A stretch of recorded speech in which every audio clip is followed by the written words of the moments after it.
오늘 아침 묵상할 하나님의 말씀은 예레미야 45장 1절에서 46장 12절까지 말씀입니다. 오늘 본문은 어제 월요일 묵상 본문입니다. 본문에 바룩이라는 인물이 나옵니다. 바룩은 예레미야의 동역자로 하나님께서 예레미야에게 말씀하신 내용을 대신 기록한 사람입니다.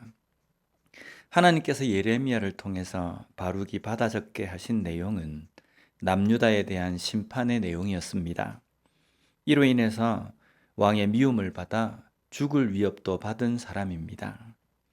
이런 가운데 바룩은 하나님 앞에 이런 고백을 하게 됩니다.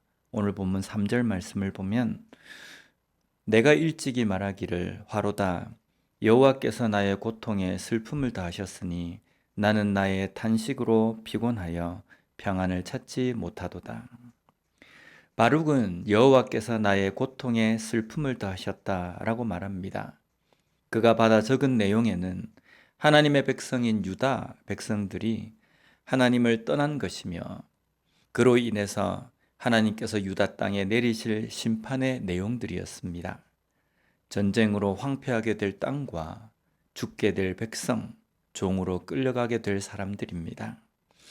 그럼에도 불구하고 그런 가운데서도 여전히 하나님의 말씀을 깨닫지 못하고 애굽을 의지함으로 더욱더 큰 재앙을 맞게 될 내용들이었습니다. 이런 일들이 그에게는 고통에 슬픔을 더한 일들이었습니다. 당시의 왕, 고관들, 지도자들은 이런 가운데서 자신의 위신과 자존심을 내세우며 자기 살 길만을 찾습니다. 그 누구도 백성을 걱정하거나 나라를 걱정하는 사람은 없습니다. 나만 살면 된다라는 생각입니다. 그러나 바룩은 백성을 그리고 나라를 걱정합니다. 그 아픔을 가슴에 품고 아파합니다. 그냥 아파하는 것으로 끝나는 것이 아니라 기도합니다.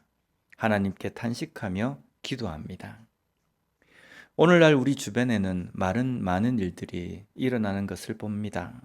처처에 이상기후로 인해서 물난리와 가뭄, 그리고 곳곳에 전쟁이 일어납니다. 이런 일들이 나에게 일어나지 않은 것이 다행이라고 생각합니다. 그러나 그리스도인들은 좀 달라야 합니다. 어려움을 당한 사람들을 보면서 내가 아니라서 다행이다. 이것이 하나님의 은혜다. 라고만 말할 것이 아닙니다. 이 어려움을 당한 사람들의 아픔을 공감할 줄 알아야 한다는 겁니다. 그리고 그들을 위해서 지금 내가 할 수 있는 일이 무엇인지를 고민해야 합니다. 어쩌면 나는 그런 일을 당하지 않은 것이 하나님의 은혜가 아니라 그런 가운데서도 그 어려운 사람들을 보며 공감하고 기도하며 그런 내가 할 수 있는 일을 고민할 수 있는 나 자신이 하나님의 은혜라고 고백할 수 있어야 된다는 것입니다. 그런 공감 능력이 있는 그리스도인이 되었으면 좋겠습니다. 46장에 들어서서는 애굽에 대한 심판에 대해서 말씀하십니다.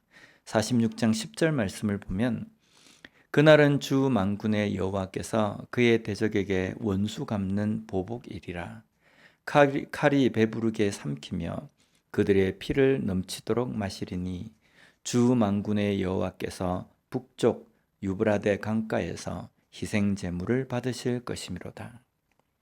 여기에 애굽에 대해서 그의 대적에게 원수 갚는 보복일이라 라는 표현이 나옵니다. 여기에 대적은 차르라는 단어로 적, 원수라는 뜻입니다. 그런데 이 단어가 차라르라는 단어에서 파생이 되었습니다. 이 단어의 뜻은 묶다, 차단하다 라는 뜻입니다. 즉, 단절된 자라는 의미입니다. 하나님과 단절된 자입니다. 하나님과 단절이 되었다는 것은 하나님의 말씀과 단절이 된 것입니다. 자신들의 칼과 힘을 믿고 바벨론과 전쟁을 벌입니다. 그러나 애굽은 바벨론에 의해서 처참하게 패배하게 됩니다. 하나님의 말씀을 무시한 원수, 애굽에 대한 당연한 결과라고 생각하지 않습니까? 그렇다면 우리는 하나님의 말씀과 단절되어 있지는 않습니까? 말씀이 정말 내 삶의 중심에 자리 잡고 있는가 하는 것입니다. 그로 인해서 매일매일 그 말씀대로 살기 위해서 기도하고 몸부림치며 살아가고 있는가 하는 것입니다. 그저 하나님을 믿지 않는 사람, 나라들만을 대적 원수라고 말해서는 안 됩니다. 내 속에는 그런 모습이 없는지를 돌아봐야 합니다. 내 삶이 하나님의 말씀과 단절이 되어 있으면 성경에서 말씀하시는 대적과 같은 삶과 다를 바가 없는 상태라는 겁니다. 오늘 우리에게 주시는 말씀은 항상 하나님과 하나님의 말씀과 이어진 삶을 살 것을 우리에게 말씀하십니다. 그리고 이 시대의 여러 문제들을 보며 품에 안고 내 아픔처럼 생각하고 기도할 수 있는 그런 믿음으로 살라고 우리에게 말씀하십니다. 그런 믿음으로 그런 삶을 살아가는 우리 모두가 되었으면 좋겠습니다. 기도하겠습니다. 하나님 아버지 감사합니다. 오늘 말씀을 통해서 이 시대를 살아가는 그리스도인으로 무엇을 생각하며 어떤 마음으로 살아야 할지를 깨닫게 해주시니 감사합니다. 여러 가지 어려움이 나에게 일어나지 않는 것으로 참 다행이다. 이것이 하나님의 은혜다. 그렇게만 생각하지 않게 하여 주시옵소서. 어려움을 당한 사람들을 위해서 내 아픔처럼 생각하고 품에 안고 아파하며 기도해 줄 아는 공감 능력 있는 그리스도인으로 살아가는 저희들이 될 수 있게 주님 붙들어 주시옵소서. 예수님 이름으로 기도드립니다. 아멘.